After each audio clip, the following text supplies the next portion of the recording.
ഏറ്റവും പ്രിയപ്പെട്ട ഒരാൾ വിട്ടുപിരിഞ്ഞിരിക്കുകയാണ്. ഇന്നലെ രാത്രി അദ്ദേഹം ലേറ്റ് നൈറ്റാണ് ഹൃദയാഘാതത്തെ തുടർന്ന് മരിച്ചു. രമേശ് അയ്യർ, കേട്ടിട്ടുള്ള പേര്.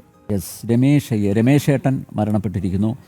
ഞാൻ ഓർക്കുന്നത് 11/11/11 എന്ന് പറയുന്നൊരു ദിവസമാണ്. അതായത് നവംബർ 11, 2011 മുംബൈ പൂരം. മുംബൈ പൂരത്തിൻ്റെ സംഘാടകരിൽ ഒരാളായിരുന്നു. സംഘാടകരില്ല, നേതൃപരമായിട്ടുള്ള പങ്കുവഹിച്ച വ്യക്തിയാണ് ഈ രമേശ് അയ്യർ. അദ്ദേഹം ദീർഘകാലം വ്യവസായിയായിരുന്നു, ഒന്നുമല്ല.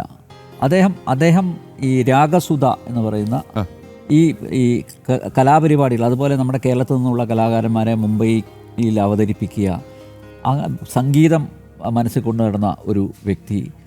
അപ്പോൾ ഈ കലാസാംസ്കാരിക പ്രവർത്തനങ്ങളിൽ സജീവമായിട്ട് ഏർപ്പെട്ടൊരു വ്യക്തിയാണ് രമേശ് അയ്യർ. അദ്ദേഹത്തിൻ്റെ നേതൃത്വത്തിലാണ് മുംബൈ പൂരം സംഘടിപ്പിച്ചത്. 2011 സംഘടിപ്പിച്ചു. അതായത് തൃശ്ശൂർ പൂരത്തിൻ്റെ അതേപോലെ തന്നെ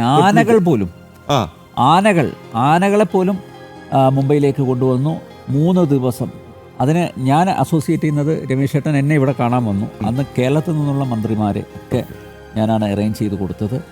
2012 അന്നത്തെ മുഖ്യമന്ത്രി ഉമ്മൻചാണ്ടി പോലും ഇതിൽ പങ്കെടുത്തു. എന്നിട്ട് സംസ്ഥാന സർക്കാരിൻ്റെ എല്ലാ സഹായവും അതിന് വാഗ്ദാനം ചെയ്തിരുന്നു. രമേശ് ഏട്ടനെ കുറിച്ച് മറ്റൊരു കാര്യം എടുത്തു പറയേണ്ടത്, റൈറ്റിംഗ്, അതായത് ഹാൻഡ് റൈറ്റിംഗ് ഇല്ലേ, നമ്മുടെ കയ്യെഴുത്ത്, അത് റൈറ്റിംഗ്, അത് അദ്ദേഹം മുംബൈയിലാണ് തുടങ്ങിയത്. പിന്നെ കേരളത്തിൽ ഓരോ MLA-മാരും അവരുടെ മണ്ഡലങ്ങളിലുള്ള തിരഞ്ഞെടുക്കപ്പെട്ട വിദ്യാലയങ്ങളിൽ ഈ പദ്ധതി നടപ്പിലാക്കി എന്നുള്ളതാണ്.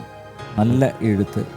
അദ്ദേഹം പാലക്കാട്ടെ കൽപ്പാത്തിയിൽ ടേസ്റ്റ് ഓഫ് കൽപ്പാത്തി എന്ന് പറയുന്ന ഹോട്ടൽ നടത്തിയായിരുന്നു. നമ്മൾ ഉപതെരഞ്ഞെടുപ്പിന് പോയ സമയത്ത് നമ്മുടെ ക്രൂ എല്ലാം അവിടെ പോയി ഭക്ഷണം കഴിച്ചതാണ്. ഒരു 5 പൈസ വാങ്ങിയിട്ടില്ല. ശരി. അപ്പോൾ കലാസ്നേഹിയും നല്ല ആതിഥേയനും സുഹൃത്തും അല്ലേ?